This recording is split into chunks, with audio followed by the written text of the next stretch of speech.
What's going on, guys? My name is Gray and welcome to my channel. In today's video we are going to be talking about the 357 snake shot nerf and also slash buff. There was a buff and a nerf to the gun, so we're going to be going over that today, and I'm going to be giving you guys the best class setup for this gun after the patch, after the update. Today is May 7th. There was an update or just a slight patch to this gun and a few other things in the game, but we're going to be focusing on the 357 Akimbo today. So if you guys are excited for this video and it helps you out in any way, shape, or form, please do me a huge favor and leave a like. It really helps me out and it's very appreciated. Also, if you guys are new to the channel, hit that subscribe button and turn the bell notification on to all so you guys get notified whenever I drop a new video. But like I said, I'm going to be giving you guys the best class setup and what to use for this gun in Akimbo. So this will work for multiplayer and Warzone. Now, the gameplay you're going to be seeing just clips of me in a shipment match just using it after the patch, and you will notice the differences in the gameplay, but I'll go over it as I go through the class setup. So we're going to get into that right now. So first off, you guys are going to need the 357 long. This barrel is the best barrel on the gun. You could also use the Silverfield Ordnance if you guys do not have the 357 long just yet, but you want to make sure you get that range boosted up as much as possible, so that is why we are using the long. Now, the range on the gun was nerfed today, and that is why I'm making this video.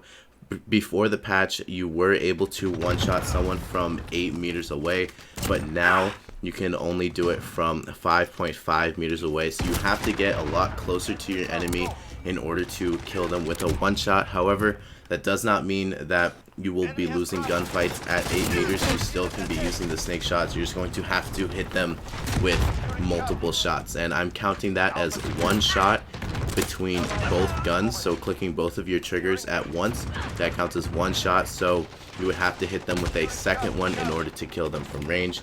As you guys are going to be seeing in the gameplay throughout this, you can probably see a clip right now where I am shooting at a distance and I need to shoot multiple shots in order to get the kill. But moving on, this laser, the 5MW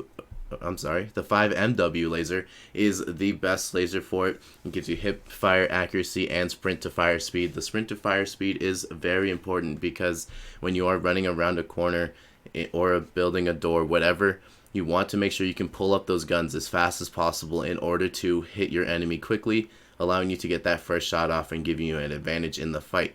Now, the con is laser is visible to enemy, but if you're shooting at that point, then the laser does not matter whatsoever. Being able to get those first shots off is what matters, and then that puts you in the advantageous spot in order to secure the fight and secure the kill. So moving on, we don't need any optic, and obviously the Akimbo for the perk is the way to go. That way you get both of the guns up and you can do double damage because you can shoot both of them at the same time. If you do not know how to unlock the Akimbo, what you have to do first is unlock the recon, and then you will see that the Akimbo has challenges that you have to do with the recon. I believe it is have 5 games where you get at least 3 kills with the recon equipped. So that's a really easy challenge to do. It just takes a little bit of time. I would recommend going into shipment games, even hardcore shipment, because they end very, very quickly, so you can get that challenge done very fast and allow you to get the Akimbo. Moving on to the ammunition, as always, you want to have snake shots because they are still OP. Even though it does take down some range, it increases your damage and accuracy, and that is what you're going to be using to shred people's armor off in Warzone, as well as killing people in multiplayer. And the final attachment is the lightweight trigger. It is the first one on the list, and this one actually gives you the highest fire rate. As you can see on the stats down here, this one will give you the best fire rate, allowing you to get as many shots off on your opponent as quickly as you can.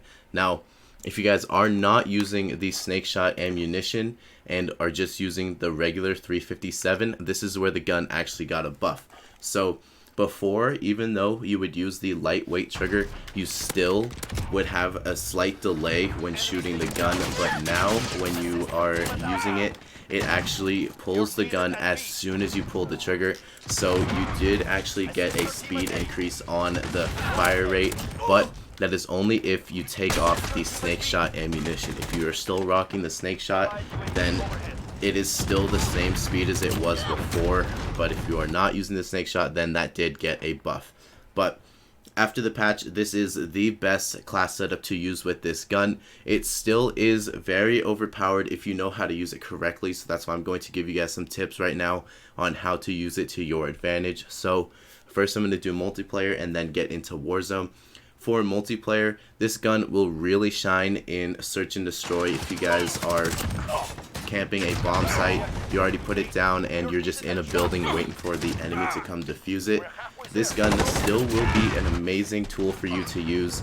That way you can be inside and have two of your guns ready to shotgun them in the face, and it still has a high enough fire rate that you'll be able to take down your enemy very quickly. Now again, because this is after patch, you are going to have to worry about shooting them multiple times, so 2, even 3, depending on how far away they are, but you want to make sure you use this gun in close range. If you use it just inside buildings, then it'll make a huge difference because there's not much distance in between you and your enemy. So with using these guns, especially in Akimbo, and using snake shot indoors is the best move for you to use this gun to your full advantage. And now moving on to the Warzone side of it, it's kind of the same thing, but before the patch, you could use these, especially in solos, to really just run up on someone and rip off their armor before they even have a chance at a longer range. But now you do have to be closer up to them, so I wouldn't open up your fight with this. I would try to get closer to your opponent and then use these snake shots. Now if you wanted to use them in a building when you're camping with your team, if you know somebody's pushing you or like there's a bounty on you, have these snake shots ready, because people, if they're pushing into your building, that is where you're going to have your highest success rate and the highest chance for you to come out on top on that fight, because it will be close quarters.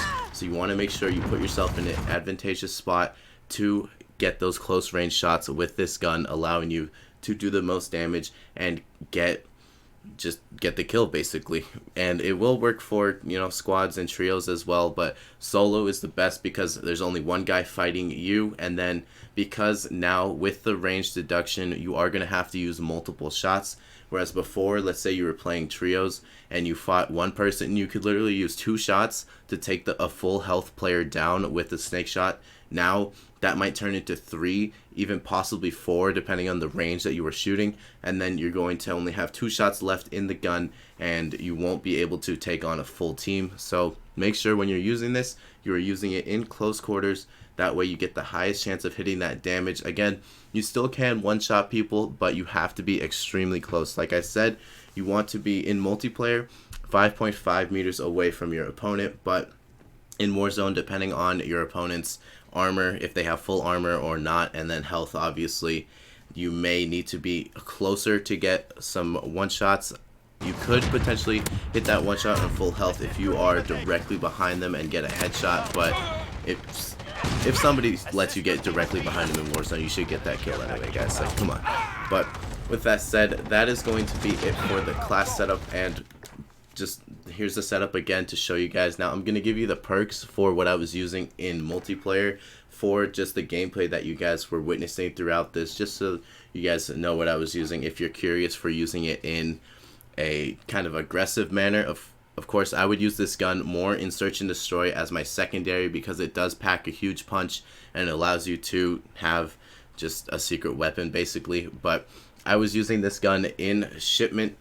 I believe it was domination, it was core, and I was using double time as my perk 1, high alert as my perk 2, and amped as my perk 3. Now the reason I had amped as my perk 3 was honestly because I have a riot shield for my back when I was using this class to get the gameplay. So I was just a bit lazy and had amped there so I could press Y and switch off of my riot shield quickly. But for the perk 1 double time, I personally like using the snake shots because you can just run around and sprint at people a lot faster, catching them off guard with these guns. And now again, you do need to be closer to them, so this will allow you to get to your opponent faster and closing the distance so you can actually get that kill. And then for the perk 2, for shipment, I like having high alert because it's such a small map and you don't really know where anybody is at a given time because the spawns are all random and it's just a whole chaos mess, right?